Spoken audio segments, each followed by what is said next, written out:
کیا خوبصورت دین ہے ہمارا. ہم نے اپنے بچے کو دین کی طرف نہیں لگایا.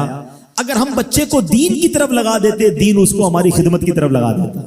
ہم بچے کو قرآن و حدیث سکھاتے, قرآن و حدیث اس کو ہماری خدمت سکھا دیتے. ہم آج یہ جو تکلیف اٹھا رہے ہیں اس کی ایک وجہ یہ بھی ہے کہ بچہ ہم نے دین سے دور کر دیا. اگر آپ چاہتے ہیں کہ آپ کے بڑھاپے کا سہارا آپ کے بچے بنے, آپ کے مرنے کے بعد بھی آپ کے لیے صدقہ جاریہ بنے, تو آپ نے اپنے بچوں کو دین کی طرف لانا ہے. کچھ اولادیں وہ ہیں جن کی ماں باپ نے تربیت ایسی کی, ہم نہیں چاہتے, وہ خود رابطہ کر رہے ہوتے ہیں کہ ماں کا انتقال ہو گیا, یار کچھ کنواں کھدوانا ہے, کوئی مسجد بنانی ہے, کوئی مدرسے میں میری ماں کے لیے مجھے کچھ کرنا ہے. کیوں؟ ماں نے تربیت ایسی کی, والد نے تربیت ایسی کی, انہیں ماحول ایسا دیا کہ ماں باپ کے مرتے ہی انہیں فکر ہو گئی کہ میری ماں قبر میں اکیلی ہے, میرا والد قبر میں اکیلا ہے, اس نے روز مجھے کھانا کھلایا تھا, آج میں روز اسے ثواب پہنچانے کا کوئی انتظام کروں. یہ اس بچے کے دل میں خیال کیسے آیا؟ کیونکہ اللہ نے اسے اچھا ماحول عطا کیا, ماں باپ نے اس کو اس ماحول کی طرف بڑھایا. تو میں یہاں والدین سے گزارش کروں گا کہ خدارا اپنے بچوں کی ایسی تربیت کرو کہ بڑھاپے میں بھی تمہارا ساتھ دیں اور مرنے کے بعد بھی تمہارے لیے صدقہ جاریہ کا باعث بن جائیں. آپ کے بچے آپ کے قدموں میں رہیں گے اگر آپ نے بچوں کو دیندار بنا دیا. اللہ کرے یہ فارمولا سمجھ آ جائے نا. ہم سمجھتے بچہ میری بات مانے, میری کیوں نہیں مانتا؟ ارے پہلے سے اللہ رسول کی بات منانے والا بنا دو, یہ تمہاری بھی ماننے والا بن جائے گا. کیونکہ جب یہ جائے گا نا دین کی طرف, اسے قرآن ماں باپ کی طرف بھیجے گا, اسے حدیث ماں باپ کی طرف بھیجے گی, اسے علماء کرام ماں باپ کی طرف بھیجیں گے. ہم اس راستے پر بھیج دیں جہاں سے یہ بچہ مجھے واپس مل جائے. یہ جو فیملی ہوتی ہے نا, یہ تسبیح کی طرح ہوتی ہے. اور ہم نے دیکھا ہے کہ یہ جو ہے نا تسبیح کے اوپر والا حصہ, یہ ماں باپ ہوتے ہیں. جب یہ چلے جاتے ہیں نا تو اپنے بھائی بہنوں کو جس طرح تسبیح کے دانے بکھرتے ہیں نا, اس طرح بکھرتے دیکھا ہے. جب تک ماں باپ ہیں پہلے تو ان کی برکتیں لینا, اور جب یہ چلے جائیں نا تو یہ دانے بکھرنے مت دینا, جوڑ کے رکھنا اپنی فیملی کو. یہ فیملی, یہی تو پیار ہے زندگی میں. تھوڑے سے پیسوں کے لیے بھائی بہن لڑتے ہیں, جائیداد کے لیے بھائی بہن لڑتے ہیں, تھوڑے کاروبار کے لیے لڑتے ہیں. ارے قربان کر دو, کوئی بات نہیں, بھائی کو تھوڑا زیادہ چلا جائے, بہن کے میری بہن کے گھر میں ہی جا رہا ہے نا, یہ تیرا ہے, یہ میرا ہے, نہ کیا کرے. یہ گھر کی محبتیں آپ کو بہت ساری بیماریوں سے بچاتی ہیں. حدیث پاک میں آتا ہے جس کا مضمون ہے جو چاہتا ہے کہ اس کی زندگی میں اضافہ ہو جائے, عمر میں اضافہ ہو جائے, بری موت سے بچے, اسے چاہیے کہ وہ صلہ رحمی کرے. صلہ رحمی کیا ہے؟ اپنے رشتہ داروں کے ساتھ اچھا سلوک. اور رشتہ داروں میں the closest family member جو ہے وہ بھائی بہن ہیں, وہ ماں باپ ہیں, بیوی بچے ہیں. ارے ان کو چھوڑ کر دنیا سے محبتیں جتا رہے ہو؟ نہیں میرے پیارے اسلامی بھائیوں. تو اپنی بچیوں کے ساتھ اور اپنی بہنوں کے ساتھ بالخصوص اچھا سلوک کرنا. خوش نصیب ہے وہ بھائی جو بہنوں کا مان ہے, خوش نصیب ہے وہ جو والد جو اپنی بچیوں کے ساتھ اچھا برتاؤ کرتا ہے. بہنوں کی دعائیں بھائی کو بہت اوپر لے جاتی ہیں. خوش نصیب ہے وہ بھائی. اچھا ہمارے ایک اور نظام پتہ ہے کیا ہے کہ جب تک ماں باپ کے ساتھ رہ رہے ہیں تو چلے بھائی بہنوں میں پیار ہے. اب بھائی بہنوں میں شادی ہو گئی, سب کی شادیاں ہو گئیں اور ماں باپ چلے گئے, تو اب نارملی لوگ اپنی بہنوں کو اگنور کرتے ہیں. اب یار میں تو اپنی بیوی کو دیکھوں گا, اپنے بچوں کو دیکھوں گا, اپنی کمائی کو دیکھوں گا. نہیں, اب بھائی کا کام ہے کہ وہ والد کا کردار ادا کرے. بہنوں کو یہ احساس دلائے کہ تمہارے ماں باپ چلے گئے ہیں مگر تمہارے بھائی زندہ ہیں. ہر مشکل میں تمہارے بھائی تمہارے ساتھ کھڑے ہوں گے. کبھی بہنوں کو یہ ریئلائز مت کرانا کہ وہ اکیلی کہیں کسی پرابلم میں ہو تو وہ اکیلے میں سوچے کہ میرے ماں ہوتی تو میں ماں سے بات کر لیتی, باپ ہوتا تو میں باپ سے کہہ دیتی, بھائی کو کیا کہوں, وہ تو سنتا ہی نہیں ہے. ایسے بھائی آج بھی کہ بہنیں انہیں اپنا دکھ بھی شیئر نہیں کرتی ہیں, بلکہ بھائیوں کو پڑی ہی نہیں ہے بہن کدھر گئی. یہ مت کرنا. اگر تم اپنے ماں باپ کی روح خوش کرنا چاہتے ہو نا تو بھائی بہن جڑ کے رہو, بھائی بہنوں میں پیار رکھو. یہ پیسہ سب کچھ نہیں ہے. ارے جو کچھ میرے پاس ہے اگر میرا بھائی بہنوں پہ خرچ ہو جائے تو اس سے اچھی کیا چیز ہے. یہ یاد رکھے جو سوشل میڈیا پہ ہزاروں فرینڈ بنائے بیٹھے نا کہ میرے 5,000 فرینڈ تو میرے 10,000 فرینڈ, کسی دن بستر پر پڑو گے نا اسپتال میں تو اس بستر کے کنارے تمہیں تمہارے بھائی بہن ہی نظر آئیں گے. وہ سوشل میڈیا والا تمہارا جو سارے دن چیٹنگ جس کے ساتھ واٹس ایپ پہ لگے ہوئے ہو نا گروپ میں, کوئی نظر نہیں آئے گا. جب تمہارے گھر میں کوئی بچے کا پرابلم ہوگا, رات آدھی رات کو اگر تمہارے گھر کوئی آ کے تمہیں دلاسا دے گا تو تمہارے بھائی بہن ہوں گے. بہنوں کو حقیر نہ سمجھنا, یہ ان لوگوں کے لیے بھی درس ہے. اسلام جب نہیں آیا تھا نا تو بہنوں کے حقوق نہیں تھے, ان کو کوئی ورثے میں حق نہیں دیتا تھا, بہنوں کی شادیاں نہیں کرواتے تھے. مگر آج بھی کچھ قبائل سنا ہے ایسے ہیں, آج بھی بدبخت کچھ لوگ ایسے ہیں جو بہنوں کے حق دبا لیتے ہیں. ارے